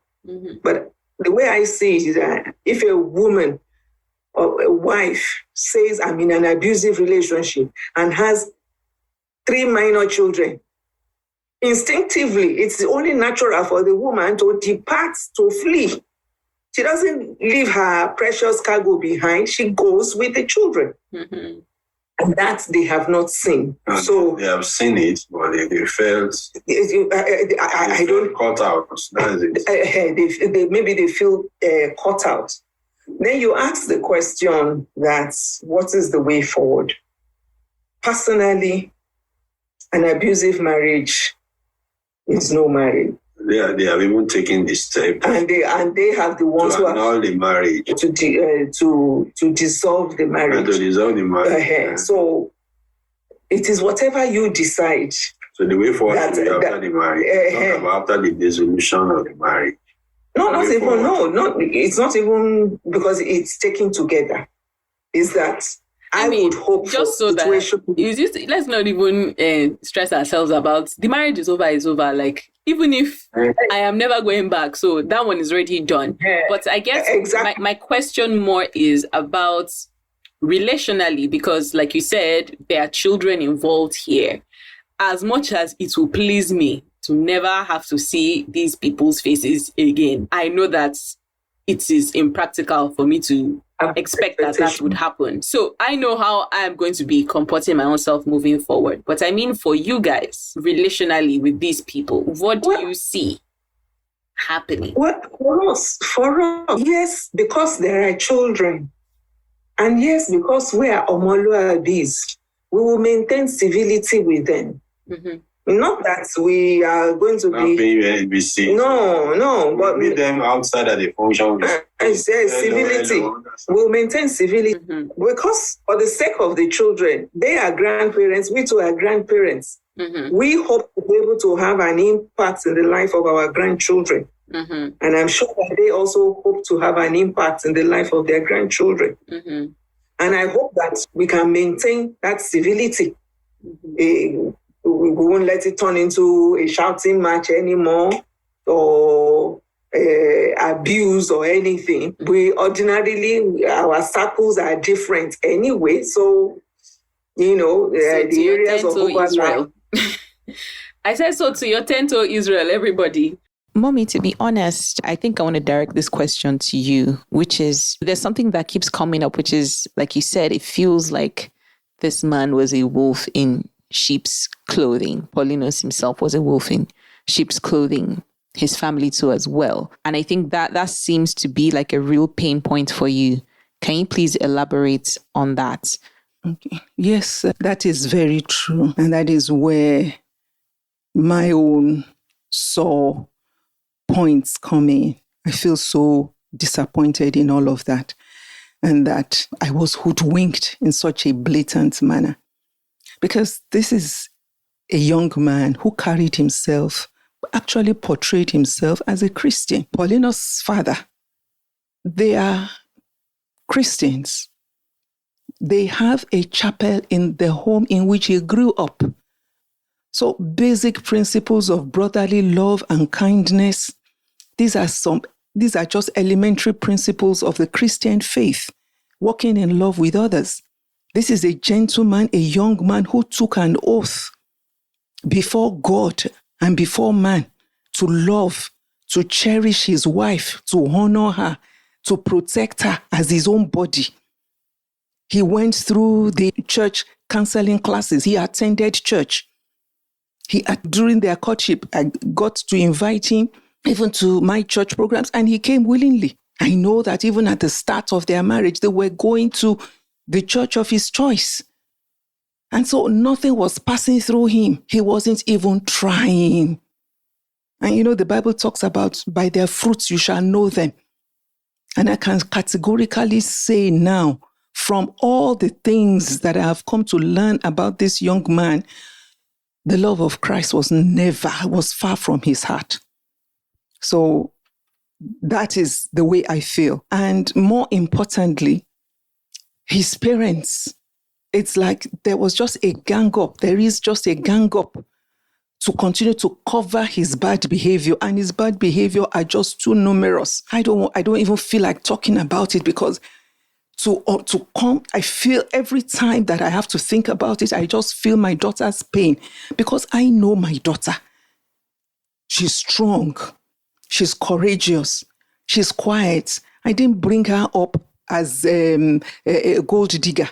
I didn't bring her up as somebody who is frivolous. She does not lie. She herself is a Christian to the core. Paulinus found her in the church, didn't find her in a club. She's not a club girl. She doesn't go to parties. So neither is she somebody who has a baggage of low self-esteem. No. She's comfortable in her skin. She has a healthy relationship with all her friends, both male and female. And so for her to just have been maltreated in such a wicked and despicable manner is very painful for me. And I can see that the agenda of Paulinus was just to break her. And he was doing this with the active support of his parents. I'm really sorry, Mommy. I know this has been very difficult for you. And, I really do feel for you. Like I always say, I know that I'm not the only one that has been hurt in this whole ordeal, not just myself, but my family, really. From what you're saying, in all of this, there was no word of apology? At all. Not at the meeting. No word of apology. We love her. That was Paulinus' father. I love her. I bought her a car. I love her very much. I give her money. Hey, man, you know your son. You know his character. You know his behavior. You know his anger. You know his temperament. You know his rages. So if I, as speaking on your behalf, confront Paulinus' father and say, your son, not once, but at least twice, has strangled my daughter. Whether it is true or not, would he not make an apology? Not one word. It was all, I take exception to this. He was just chaotic. They were just deflecting and rambling. The meeting went on for hours. At no time did they concede to the possibility that a fraction of the things we had told them ever happened.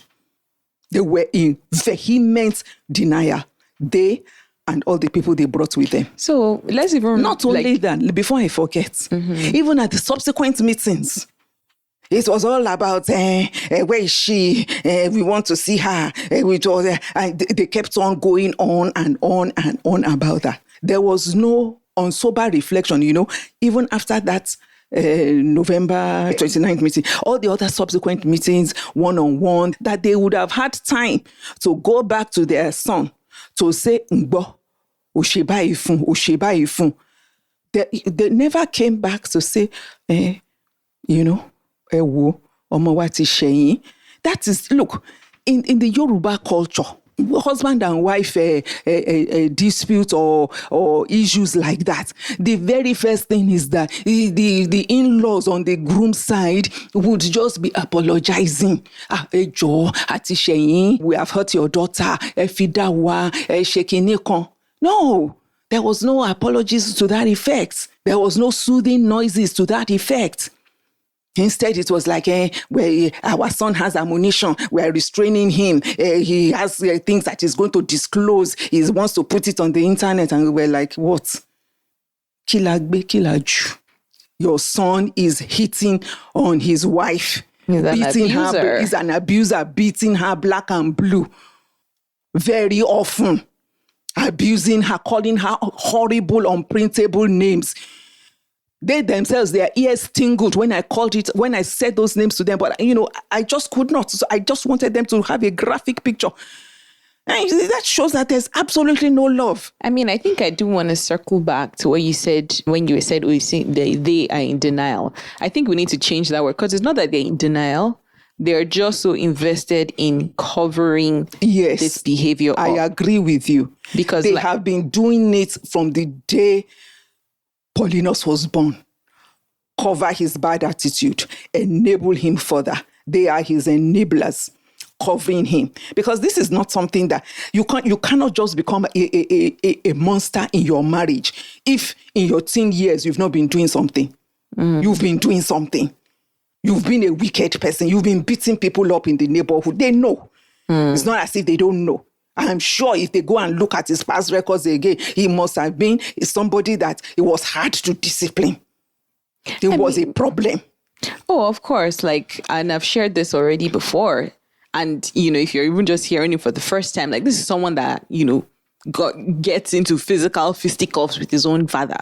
So I think that to me, again, is part of what was very hurtful about all of this, because I'm not just saying these things out from nowhere. These are things that they themselves have personal experience with.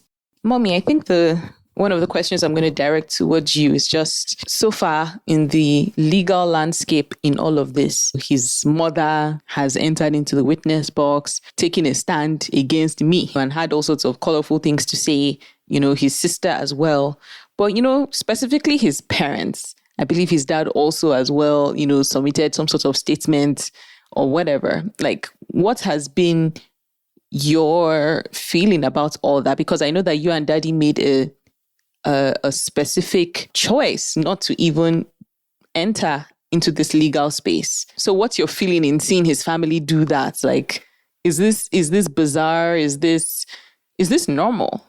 Really? All what you have said, it just portrays and shows up the fact that the family of Paulinus, his entire family, at least his immediate nuclear family, they are all enmeshed in continuing to protect him, to cover up for him, and not allowing him to take accountability for his actions. Mm-hmm. A man and a wife are in conflict in the marriage. Divorce happens every day, all the time. If family intervention, counseling could not halt the process, and if, as it is clearly evident, Paulinus himself, even before the attempt at a family meeting, had already rushed to court, filed his divorce and his application to take the 3 children from you. Even if he had taken that step, yes, he's a man. He's qualified to do that. But he takes on that battle himself. In my years of experience, I have never seen a situation where his own immediate family, who are not living in his home 24/7, will now carry the matter as their own and become witnesses in the court case. Mm-hmm. Yeah. The mother entered the box. She has shown a signal that she never had any love for you. Mm-hmm. She never took you as a daughter. Mm-hmm. And so she entered that box to go and testify against you. Mm-hmm. Your sister-in-law did the same thing, has entered the box to testify against you. Mm-hmm. All in a bid to support, cover, and continue to maintain the facade of a lie, painting all manner and types of pictures that are untrue, that are a fabrication. But before we even get into whether or not these things are true or not, which I'm sure by now we all know that they aren't, just complete lies. But just the very act of, again, we say, we talk within the traditional context, like, do parents ever enter, like in the divorce matter? It doesn't matter what you believe about your own child's merit or whatever. Have you ever seen where parents? I have never. That's what I'm saying. It is not only is it an abomination culturally, it is, it is just bizarre. It's diabolical. Your two sisters-in-law enter the box testifying against you. So it is they that are fighting you. And his mother too. And your mother-in-law is not confronting you. Is antagonizing you in the witness box. Their father too, who is supposed to be the Olori Ebi. And, it just paints a picture like that... little old me, only small me. Exactly, all of them. All on you. But God will vindicate you. You are a child of God. Amen. God will hear your prayers. Amen. All those that are incensed against you, they shall be as a non-existent thing. Because God is the one that is fighting your own battles. Let them gather. Those that gather against you, they shall be as a non-existent thing. Greater is he that is in you. But let me just even leave that. And so it's all again, all their camouflage, all their efforts, cover it, all the... in fact, even the meaningless lies, the lies that can easily be exposed. I was reading some of the, and that's another thing. I refrain myself even from reading his court documents because they're just nauseating to me. Lies upon lies, and I know. And I'm like, you have 7 servants, and I'm like, is it not this your 2-bedroom apartment? Is this inside that one that you have 7 domestic servants at a time? Whoever does that, 7 domestic times, all running parallel, servicing who? And who are they servicing? You and your 2 children as at that time. Or the fact that they came to our residence and they saw a battalion of soldiers carrying AK-47s. Who? Where? I mean, it's really what ridiculous. is chasing them? You know when the Bible talks about the wicked are the ones running around when nobody is chasing them. I know. So my mom is referring to, in his court documents, he lied and said that when he and his family showed up to the family meeting that they were dragged to, literally by their pubes to attend, that they were confronted with military toting AK-47 guns. And it was an intimidation tactic or whatever, which was a complete lie. And just, I don't even know where that came from, honestly. And so again, I guess what's just been ruffling everybody is, it's one thing to be having disputes on facts, on truth, but to be fabricating, having these tussles with somebody that is just bold-faced lying, saying all manner and types of just fabrications, whatever may have been a little bit of truth, they spin it, and turn it into something else. And again, I just have to express that, it's one thing for Paulinus to be doing this and for him to be a mad dog that can't be restrained. But it's another thing seeing his family being in cahoots, adding fuel to the fire, covering him, adding their own spin and their own flavor to everything. I think that's what has been very, like my mom said, aptly said, nauseating for everybody. And that's how we just know that, look, we're not dealing with people that are normal. And it speaks again to the abusive nature of not just this man, Paulinus, but his entire family. They're all toxic, they're all reprehensible, and they're all disgusting. I think I would just like us to kind of wind down now. We've spoken about all the pressure points of what happened from my exit from this abusive relationship to the aftermath And we've even touched a bit on what the future is likely to look like. So I would like to kind of step down and take a different direction and just speak. You mentioned that when you saw my email, immediately you believed me. So I do want to ask, like, I must have built up some equity with you guys in that you saw my words and you believed. There was no question, there was no doubt in your mind. Can you describe for me the kind of person that you believe I am, the kind of child that, you raised, who I was, or who I am actually, the person that you know me to be? Where am I coming from, and how did I arrive here? What was I like as a child? I will say something, and your daddy too will say something. You are number 3, so you have 2 older siblings, and you have 2 junior ones. So you are like right there in the middle. Mm-hmm. But one thing that and there are gaps, significant gaps between you and your older siblings. In fact, your older sibling is about 6 years older than you are. So that's quite a head start. But growing up, you have always had a mind of your own. Neither of your older siblings have been able to, how it is in childhood, the things. You've always held your own.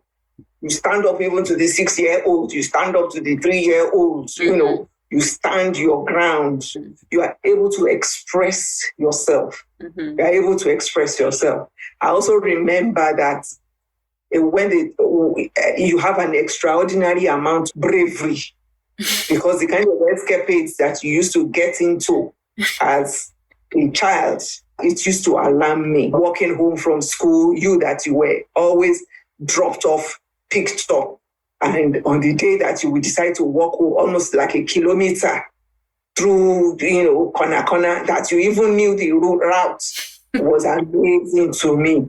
And of course, you got a good smacking for that. The kind of presence of mind you always have.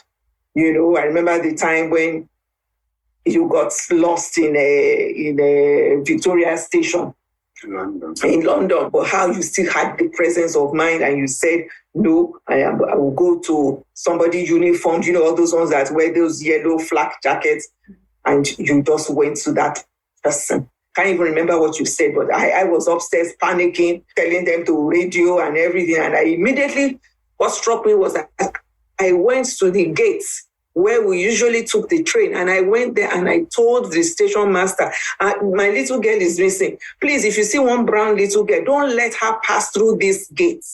Because I knew that if you got on board, you would find your way to where our holiday apartment was, and we're still going up to Croydon. So I knew that, but thankfully we were reunited. So you've always had this, you've always been a good advocate. You saw things, you spoke up. You were not timid. You were not docile. It may take you some time before you reacted, but when you did, whoever it was had better listen. Mm-hmm. You were not a shy baby.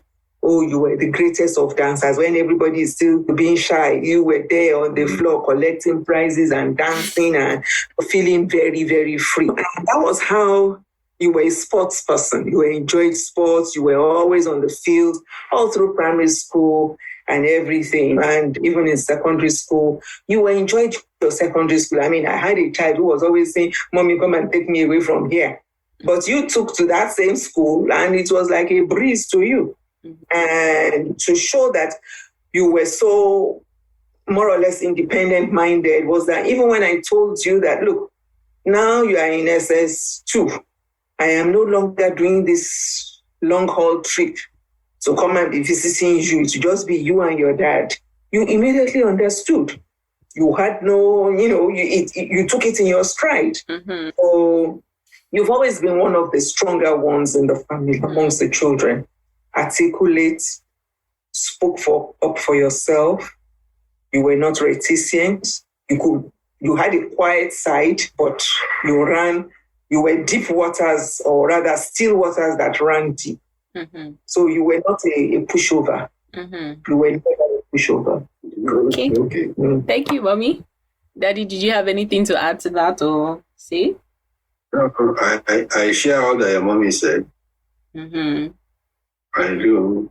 She has said all your qualities, which have. And above all, you were not a liar. You've never told an untruth. You never caught, You are always open, at least to me. At least up to a certain age. Nothing you are doing, you didn't tell me about it. So, I mean, I'm sure as a kid I must have told a few fibs, but I didn't have that thing in me that I lie, and lying felt like too much of a burden. So for me, sticking to the truth was always easier. And so that's what I did. But it's so funny, Mommy, everything that you've described, when I hear some of it back, I see some of those themes coming up in how everything and how I navigated this abusive space that I was in, and how I was even able to then escape. Like, for me, I'm glad that those things that were always within me, despite the pressure and the abuse and everything, is what actually saved me in the end, and what helped me come out of that toxic space that I was in. And so I'm just very glad. I was, when you said bravery, because that's something that came up to my mind yesterday. I remember that's something that I always used to, that was a theme when I was younger, that people always used to, members of my family always used to say that I'm so brave. And I'm glad that that's a thing that came up now. And I guess my next question is, given everything that you've just said now, has any of this changed how you see me? And the reason why I asked that question is, as much as I know that none of this was my fault, as much as I know that I can be proud of myself in how I have navigated, there's still this feeling of, maybe did I fail at marriage or something? I guess bottom line, do you guys see me differently is my question. Looking at it by hindsight, maybe if we had insisted on a little bit of a longer courtship, because you remember you had been abroad all that while, and you got to meet him, but within the space of, Nigeria, Lagos, where your home was, maybe if that courtship, because it was like, you came home to marry, and your contacts with the Paulinus when you were abroad was like a across the continent's relationship. Everybody is still on good behavior. You wouldn't really know. And again, this was your first boyfriend, or perhaps one of the early ones. Anyway, maybe the red flags that ought to have been seen were not interpreted correctly because of the lack of experience, but otherwise,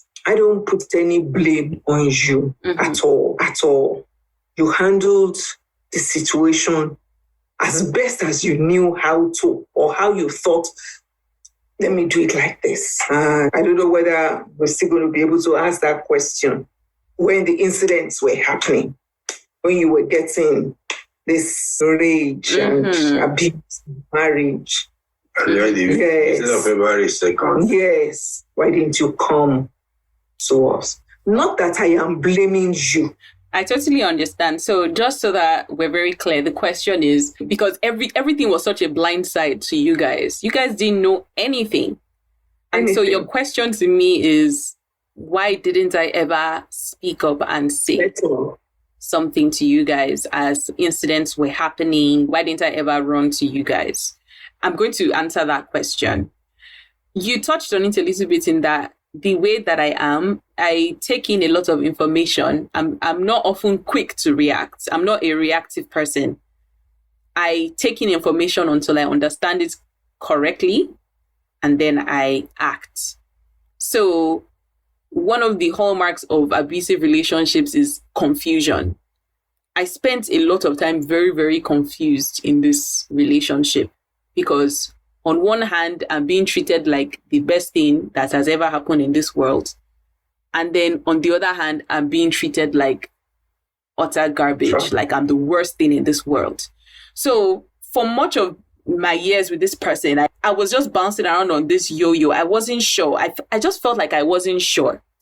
And as things started to happen, I would be very confused because I feel like, okay, if I sound this alarm now, am I just interpreting this incident as maybe it just happened this one time?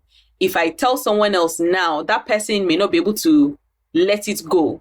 Whereas I feel I know this other good side of this person, I will have a more forgiving eye about it. So I don't want to just feel as if I'm sharing someone's worst moments and then have them be judged for their worst moments. So part of why I never came to you guys is I just felt that because you are my parents, no matter what, you will always take my own side. You will always be so concerned for me that you may not be able to move past some of these horrible incidents as I felt I had to. I felt that marriage, you don't just end marriages. I believed I would be married till death do me part. And so I didn't feel like I was going to leave my marriage, but I started to sense that as things kept on escalating, it might get to a point where you guys would be so concerned for me that it would be like, I felt as if the marriage would end if you guys started to hear some of these things. I didn't want you guys to hear some of these things because I felt that it wasn't a fair judgment of what I felt this person was. Because if I'm bringing all these horrible things that this person has done, you're not able to counteract it also with what I felt were some of the good things about this person. So I just felt that it would be such an unfair thing that I would be doing to this person by exposing him in that light. I will also have to say that I was also severely manipulated in this relationship where oftentimes I was being blamed for this person's poor behavior. So sometimes I felt a lot of guilt that, oh, maybe if I hadn't done this, maybe if I hadn't done that, he wouldn't have reacted like this. So in a sense, I shared responsibility in the bad behavior. So I didn't also feel like it was quote unquote fair for me to now then throw him under the bus for the bad behavior if I also was complicit in the behavior. Of course, now I know that was just a complete lie I was manipulated into believing. There's no reason to treat another human being like this, period. It doesn't matter what that person did. And again, I'm not a violent person. I never matched energy for energy. It's very difficult for me to even abuse people because I can't even call people horrible names because of just the way that I was raised. You, mommy, even just saying shut up was not something that you even allowed in the house. So for me, I just felt severely bullied in this relationship. But bottom line, this is a person that I believe that I loved. So I was doing everything possible to protect him and his image. So in a sense, that is why I felt trapped. I felt trapped there because I felt like here I am, I'm trying to protect someone, but this person keeps hurting me and breaking me down. And it felt like this person was trying to destroy me. I feel like I can't run to my family because if I run to my family, their initial reaction is, get out of there. I felt like you guys would literally come and bundle me out of there, which is why by the time things got so bad, the first people I ran to were his family because these are people that know him. These are people that have also been victims of his temper and his rage and his bad behavior. So I felt that, there could be more of an alliance there. If they are his family, they wouldn't be so quick to, I guess, discard him in a sense or write him off in a sense. And then we, myself and his family could work together and probably navigate ourselves through this person and their problematic behavior, probably get help and all of that. So that's why I went to his family thinking that, they could help me and the marriage too doesn't have to end, and also to protect his image in a bit, not expose him that way.